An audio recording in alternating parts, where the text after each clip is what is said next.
Hi, it's Ben here from the Property Investment Academy. Good evening to you. I just thought I'd pop on and go live, and just obviously we just found out yesterday we're going to have an election, and it's quite interesting how this is going to affect property investors, or if it even is going to affect property investors. I think the big issue for everyone in politics is really Brexit. Everyone's interested in Brexit, what's happening with that. And that's the one major issue which is going to be at the forefront of this election. But what I'm really interested in is what are the issues that are going to affect property investors. So, you know, if we put Brexit to one side and we talk about the election in relation to specifically investors, people who are in property and have portfolios and make their money that way. So obviously we're going to talk about that today, but before I do, I just want to mention our new Practical Property Investing course. You can check it out at practicalpropertyinvesting.com. Have a watch of the video, see if you're interested in, certainly sign up. I'm sure you'll find the information valuable. So first off, I want to say that I'm not, or haven't been in the past, particularly political. I don't have a particular political party that I've supported and always voted for. In the past, I've voted Labour and I've voted Conservative for different reasons. And I would say that my instincts are more liberal. But I've never actually voted Liberal Democrat because I've never really considered them to be in a position to form a government. And so that's my personal view. So I'm not coming at this from necessarily a biased political party. This is what I've always supported. I've always been a Labour man, or I've always been Conservative. That's not the case. So first of all, what are the issues that are really what are the issues that are going to really affect property investors or property entrepreneurs? Because that's what we want to be. We want to be have property as our business, creating income for us, whether that's actively as a day-to-day business that we're running, or passively. So for me, there are three issues which are going to affect that. One is the general the economy as a whole, and how that is performing. That will affect all property markets. It will affect rental markets. It will affect how much you can charge. Second is tax. Tax is a big issue, as we've seen in the last few years with all the Section 24 changes. Tax has a real big impact on property investors. And thirdly, regulation as far as property. In the property industry, there's been proposals for all sorts of new rules and regulations that property investors would have to be aware of. And I think those are the three big issues: the general economy, taxation, and more regulation. Now, I don't like to really judge politicians on their reputation. I would prefer to actually look at what they've actually said, or what they've actually proposed, and what their actual policy is. And Jeremy Corbyn actually wrote an article this morning in the Daily Mirror, and there was one sentence that really stood out for me, and I thought it'd be interesting to kind of break that down and give you my thoughts on that. Now, what he said is that single sentence was: "We are on the side of workers, tenants, and the real wealth creators in this country. We're on the side of workers, tenants, and real wealth creators in this country." So now, for those of you who don't know about politics, Jeremy Corbyn is, by his own admission, a socialist. And just to kind of give you a little bit of background as to what that means, socialism originally was supposed to be a state that a country would be in from moving from a capitalist economy, a capitalist government, to a communist country, a communist government. And socialism was supposed to be in the middle. And the key identifiers for socialism is actually public ownership. So public ownership of the means of production. So, businesses should be run by, or should be owned by the people, not by business people. It should be for society as a whole, and that's the way it should be. So, and for me, I think to understand the issues with this, or the issues surrounding this, we have to look at actually what. Because originally this was an ideology, a political theory that was put forward by Karl Marx, and his view of the world, which probably was quite right at the time, was that it was a struggle between classes, that life was a struggle. The workers were struggling against the middle classes, who in effect ruled them. They would run the businesses for their own profit. The workers wouldn't be taken care of, and therefore the workers were told that they should rise up and destroy the middle classes, in effect, which is what happened in places like Russia with communism. They destroyed the middle classes and murdered millions of people. So obviously we don't want anything like that going on in this country.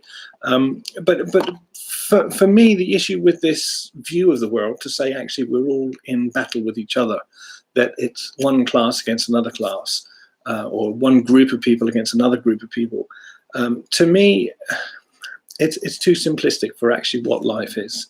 I think it kind of goes along with this idea of good and evil. So you say, well, the middle class are oppressing the working class. That means the working class are good and the middle class are evil. So we should destroy those that are evil and stick up for those that are good. And life isn't like that. I think when you talk about good and evil, my experience, there's nobody who's completely good, and also those that you would perhaps label as all completely evil, if you ask them, I don't think they would think that they are completely evil. I think they would still be sympathetic of themselves and still believe in their motives and that they're actually a good person.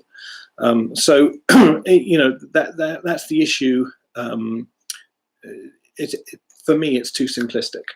Now, I do have sympathy for the argument, in the sense that in any economy, in any economy, that there are people who do well and there are people who don't do well. And unfortunately, there are those that do get left behind for whatever reason. A lot of people say, well, if they worked harder, they would be fine. They're just lazy. There are situations where that is the case, but I don't think it's the case in every case. And I think that, so I have a certain sympathy for the idea that that people can work and they can create and generate money and do well, and there are those that perhaps for whatever reason can't, and we should certainly look after those people. And that's really where the basis of socialism comes. What makes it so attractive is to say, actually, we need to take care of everybody. And yes, we do. We do need to take care of it. But the problem is, although it's an attractive narrative, it's an interesting and sympathetic way of looking at the world. Ultimately, I think it's an unhealthy one, because I think what it does is it creates a victim mentality. It's like you're saying, if you're a victim, you're somehow more deserving. Now, don't get me wrong. There's nothing wrong with that, but the idea is, if you're encouraging people to be a victim, ultimately they are going to see themselves as a victim more than perhaps that they are. And also the problem with a victim mentality, if you believe that you're a victim, you then accept that you've got no control of the situation, which disempowers you to actually change and improve. And I know, I have personal experience of people who made, in this exactly the same situation, difficult situations. One of them's made a decision, I'm a victim, there's nothing I can do. And they've ended up in a helpless, disempowered situation, and their life has really gone downhill. And then another person in exactly the same situation has said, look, these things aren't nice, but I'm going to take responsibility for myself in that situation, and I'm going to do things to change that situation to make things better. So the problem is, if you're looking at this at the world with a view of people are either being oppressed or they're oppressing others, you lose the. As far as I'm concerned, you're not necessarily setting up the right mindset in the people, because if human nature as it is, if we've got an easy way and a difficult way, some of us are going to choose the easy way. In fact, most of us are going to choose the easy way. So if you set up this situation to say, look, that you're either a victim or you're not, and if you're a victim, we're going to tell you that you're a victim and that you need to rise up and fight against those that are oppressing you. You might find that those that aren't actually victims would see themselves as victims, and it's not a healthy situation. And so for me, that's the problem with this attitude, is it fosters a feeling of resentment and even hatred towards other people. This morning I was on Facebook. One of my friends is over in America, and is taking pictures of the Martin Luther King Memorial. And one of the inscriptions, one of the quotes that really struck me, he said that, that hate can't drive out hate. So if you want to right a wrong as far as an imbalance, you say these people hate these people and they're doing something bad to those people, so therefore we're going to hate those people and we're going to destroy them. It's not going to work. It's not going to achieve what you want it to. Martin Luther King as a quote for you there. So for those, my view is that if you're taking this view to say, look, these people are being mistreated, quite often that comes from a feeling of resentment and hatred yourself for that person that you view as the oppressor, whether or not they are actually the oppressor. So for me, that's the issue. And we look at this quote again, this sentence that Jeremy Corbyn written, we will be on the side of workers, tenants, and real wealth creators in this country. So from that point of view, he's setting up this competition, if you like. There's a war going on, and we're on the side of the workers. So if we're on the side of the workers, who are we against? Well, if we're on the side of the workers, we're against the employers. We're on the side of tenants. So if we're on the side of tenants, we're against the landlords. And the third one, which I find really, really interesting, the fact that he says we're on the side of the real wealth creators, as opposed to the fake wealth creators, as opposed to those that people think are creating wealth but aren't actually. And this is where, for me, it really goes back to Marx and this idea that what he's saying, in effect, because if you read the context, he talks about the legislation that they want to put in place to change, rules for tenancy, guaranteed rents and things like that. There isn't any mention of what he means by that. So the only conclusion you can take from that is that he's saying the workers are the real wealth creators, not the middle class, the working class, not the middle class. So those people who are in management positions in the companies, those people that are doing sales and marketing and accountancy and managing the business are of no value, and we're against them because they're fake wealth creators. They're not the real wealth creators. The real wealth creators are the workers. So I mean, it's something that I find. I've been in business for years, and I know that actually those processes, the management side of it, are the actual things that actually make or break a business. You can have two businesses producing bicycles or whatever. You've got workers producing bicycles. One factory is making bicycles, the other factory is making bicycles. One of them is a success, one of them is a failure because of the management of the company.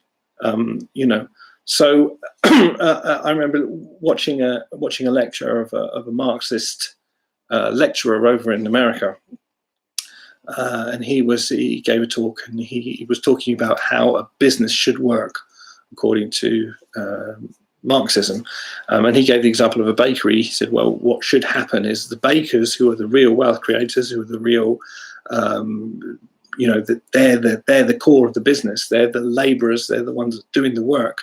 They should get together once a week, take a random selection from the bakery, and they should have a meeting. It should rotate, so different people are doing it at different times, and they should talk about strategy. They should talk about what they create as far as what they bake, how many loaves, and all of that kind of thing, and everything will be fine. Now,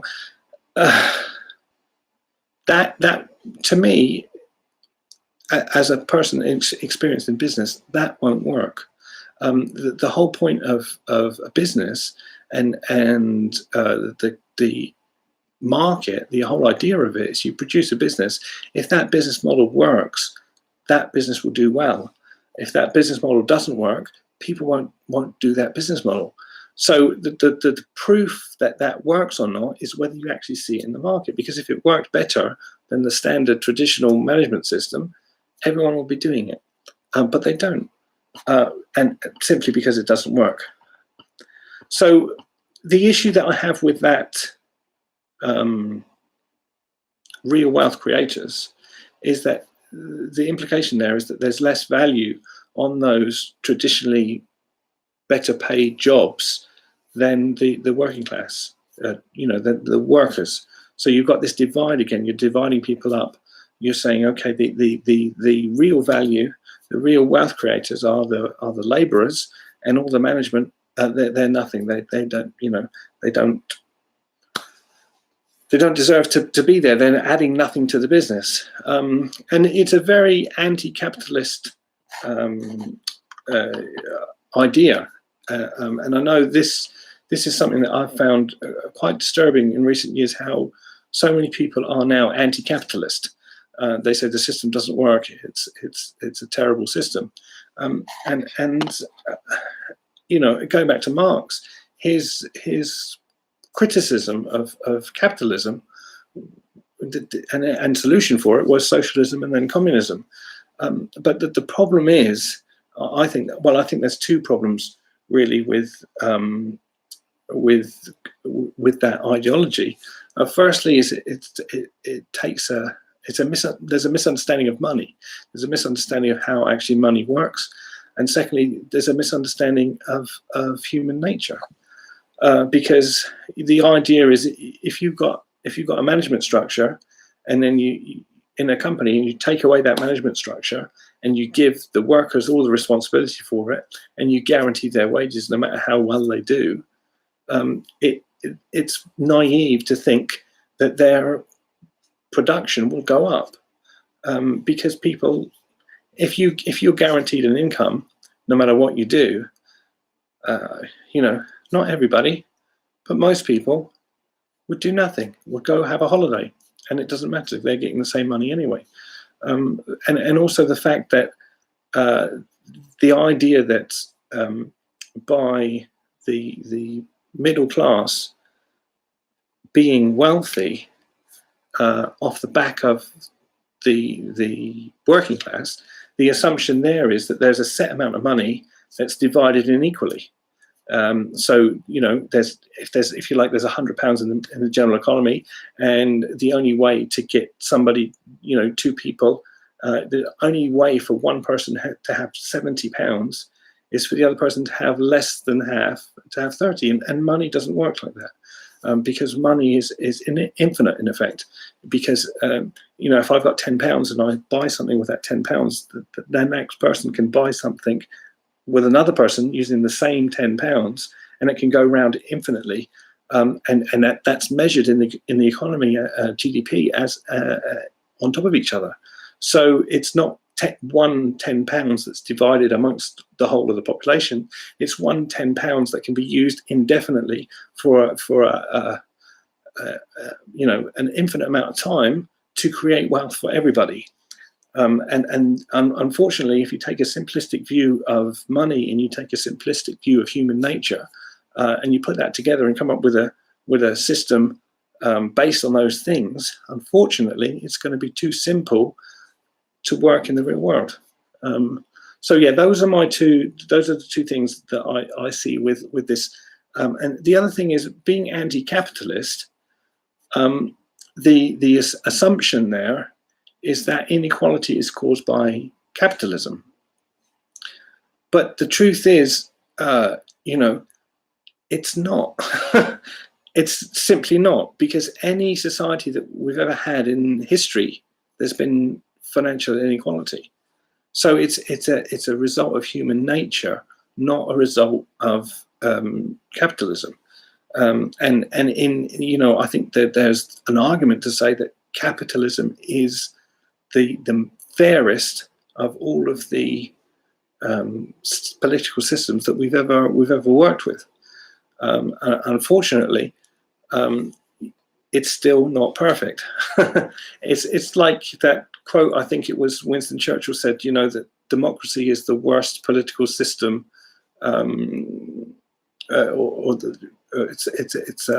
he said something like, democracy is a terrible political system, but it's the best that we've got. And I think that is true for capitalism.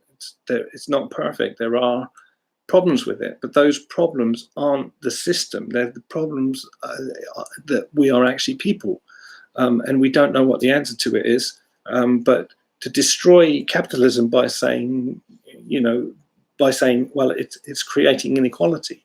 No, it's not. Human beings create inequality. There's a thing called the Pareto effect, and it's true. It's a law that goes across all creative industries and the economy, and that is that the opportunity. If you're good at something, you get the most reward from it. If that makes sense. So if you think about football players, the best football players go to the best team, and that makes the best team more successful. And of all of the football teams that there are in the world, it's only a very, very small at the top who are winning all of the trophies. Now, that's sports. You can't blame capitalism for that. It's just sports. Is it capitalism's fault that Roger Federer has won so many tennis matches? It's not anything to do with that. It's just what happens in human society, in human nature, the way that we are. Those that are, you wouldn't say Roger Federer is, 50 times better than Andy Murray, even though he perhaps has won 50 times more tennis tournaments. So if you can see what I'm saying, it's a principle of human nature, not capitalism. And if you're misdiagnosing the fault of this is the problem with capitalism, and it's nothing to do with capitalism, you're not going to find an easy solution. I mean, the other thing about it, if you look at all of the communist countries, all of those that have followed the Marxist ideology, they've all been disaster. I talk to my kids about politics, and you've only got to look at the 20th century, and one side you've got Hitler and the Nazis to the far right, and they murdered millions, and then to the far left you've got communism and Russia, Stalin, and they murdered millions. So it's about in the middle. It's about not being to an extreme, and it's about having a policy that it isn't massive. Isn't a massive change from where we are now. It's gradual change, keeping things in the middle, keeping things stable, and that's the way that we can all do better. So anyway, I've kind of got off the subject a little bit, got on a bit of a political rant. But what I want to talk about is actually, again, let's go back to this sentence and see how it applies for the property investor. We'll be on the side of workers, we'll be on the side of tenants, and we'll be on the side of the real wealth creators in this country. So I think from that point of view, it's that statement. The underlying assumptions behind it is anti-entrepreneurship, is anti-business, and it's anti-landlords. So the worst people that would affect would be a property entrepreneur, to say, look, if you're in business, we're against you. If you're a wealth creator, a middle class wealth creator, then we're against you. And if you're a landlord, we're against you, which doesn't really bode well. I mean, I think to have a dynamic economy, you've got to have entrepreneurs and business people. You've got to encourage them. The housing situation as it is requires landlords to provide tenants with a quality service. Good landlords is something that should be treated with respect and fostered in our country. And for people to have jobs and money, employers need to be valued and encouraged. So to me, the issue with this is it's kind of outdated Marxist resentment created propaganda, if I can put it that way. And I think the only reason a property investor would vote for Jeremy Corbyn is if they were resentful of people who were wanting to better themselves by providing a service to the public that the public needs and is willing to pay for, such as a quality rented accommodation. So that's my view on our little breakdown of Jeremy Corbyn's little statement that he said in his article in the Daily Mirror. If you want to look it up and have a read. Okay, so thanks for watching. As I say, if you're interested in property investment and you want to know a little bit more, check out the Practical Property Investing course at practicalpropertyinvesting.com, and please make sure you subscribe to the channel. Thanks a lot, and we'll speak soon.